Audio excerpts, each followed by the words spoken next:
We are mass filming, so hello, same outfit, different topic. This is something that's been popping in my head quite a bit, and it's the idea of just doing the craft, just getting into it, just trying something, seeing what happens. Be very just like playful and experimenty and seeing what's up.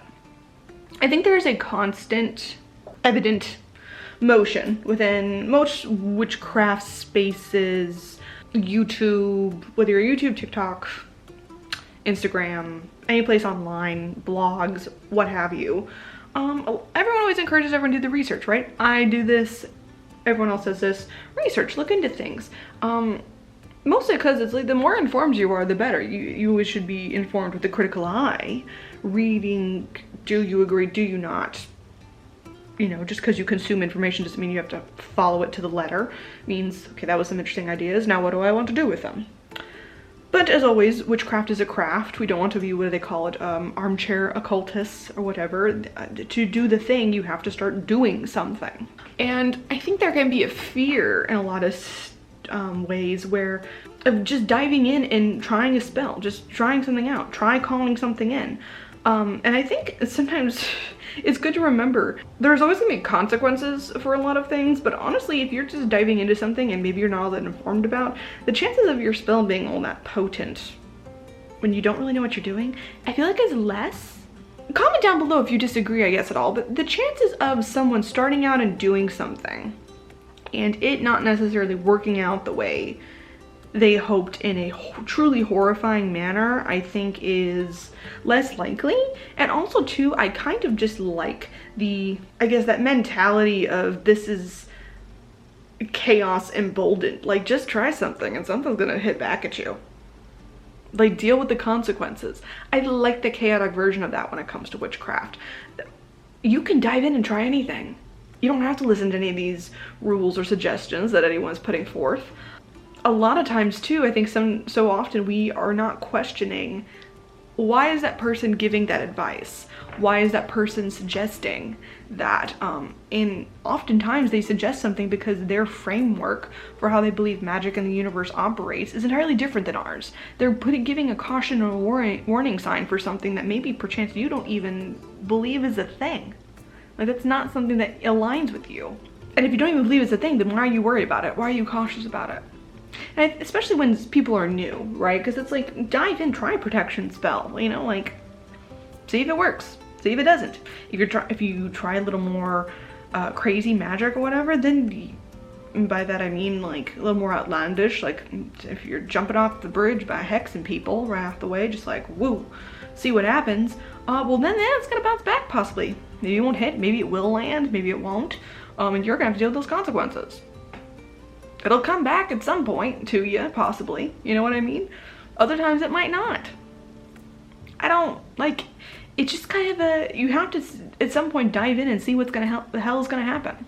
If someone is looking for 100% guarantee of no blast backs, no mistakes made, no issues, if you think that's what the research is gonna get you, it might lessen it to a degree, but you're probably gonna make some mistakes.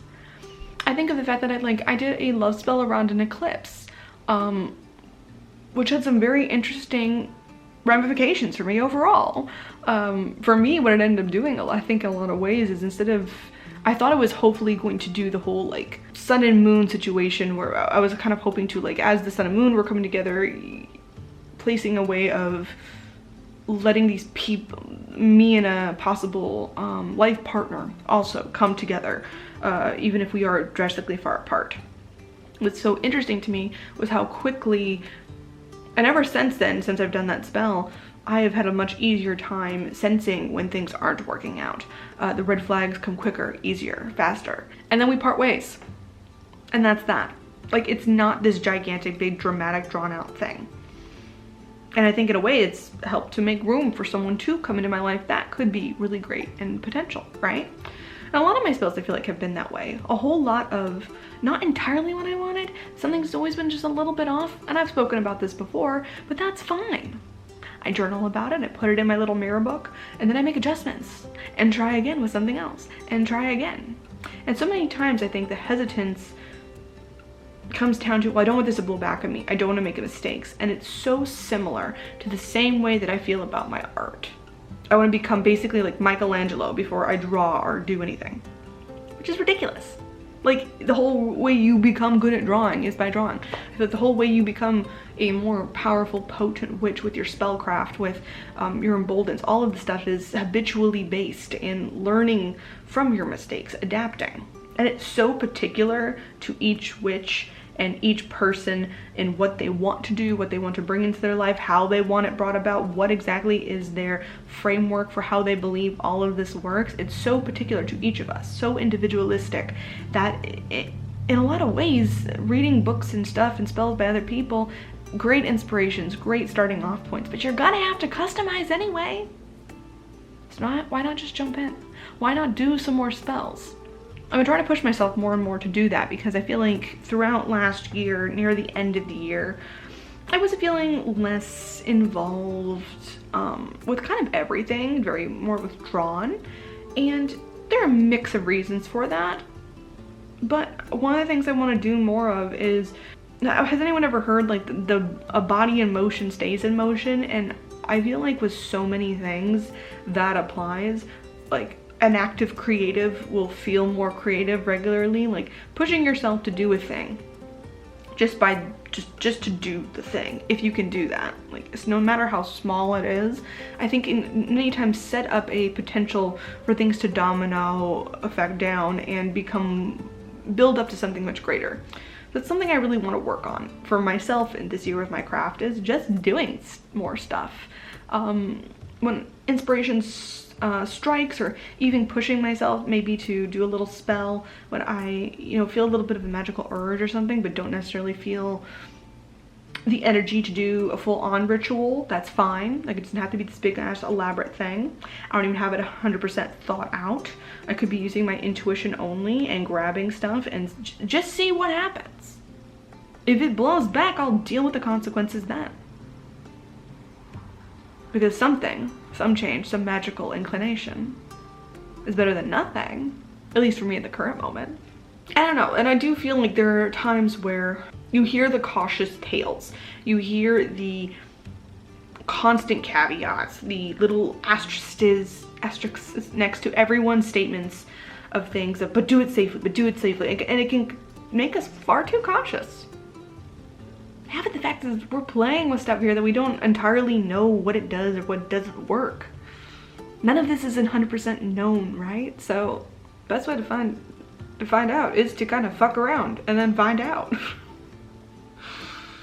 Not consequences be damned, consequences be expected. Like, okay, let's see what happens. I'm just curious, quite honestly. And it brings me to, I guess mostly my entire thing is, yeah, curiosity killed the cat and then satisfaction brought it back. The whole saying, not a half, the whole. Be curious, play more, poke. See what exploratory things come up.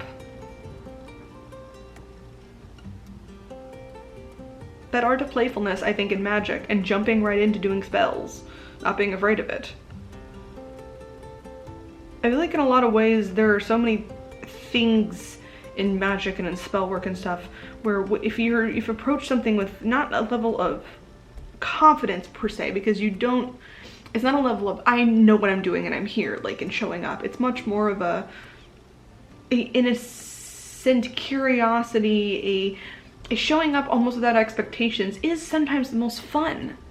I have the best nights with my friends at times when we decide a rough plan, like we have a little bit of something, but the rest of it is up for interpretation. The best vacations happen that way. The best times with my families are always that way. Same with relationships, over and over and over again. It's that balance, right? I know enough to get where I kind of need to go, and then I'm letting the universe and the energies at large unfold into whatever pattern they will for the night, the evening, whatever. And then I'll deal with whatever happens afterwards. Whether it be a hangover, a couple more bills that need to get paid, what have you, of course. Do it as responsibly as you can, but also realize that not every aspect and part of your life can be 100% responsible. Being a little reckless with your spellcraft. Yeah, it might bounce back at you. Then deal with it. I'll fuck around. I'll find out. Maybe I'll regret it, maybe I won't, who the hell knows? We'll figure it out then. Time is the only thing that will really tell. All the cliched sayings, I'm not just tumbling out of my mouth. But anyway, that has just been my puzzlement for today. Comment down below on any of the points that I kind of rambled on about here. Have you been trying to jump more into the craft? Have you been dabbling, maybe a little too safe, a little too guarded in what you want to do? Second guessing yourself a bit too much. Or have you been a little reckless before and you're like, hey, I learned that lesson. We're gonna caution it back a bit more. All that down below. And yeah, I'll see y'all in the next one. Bye bye.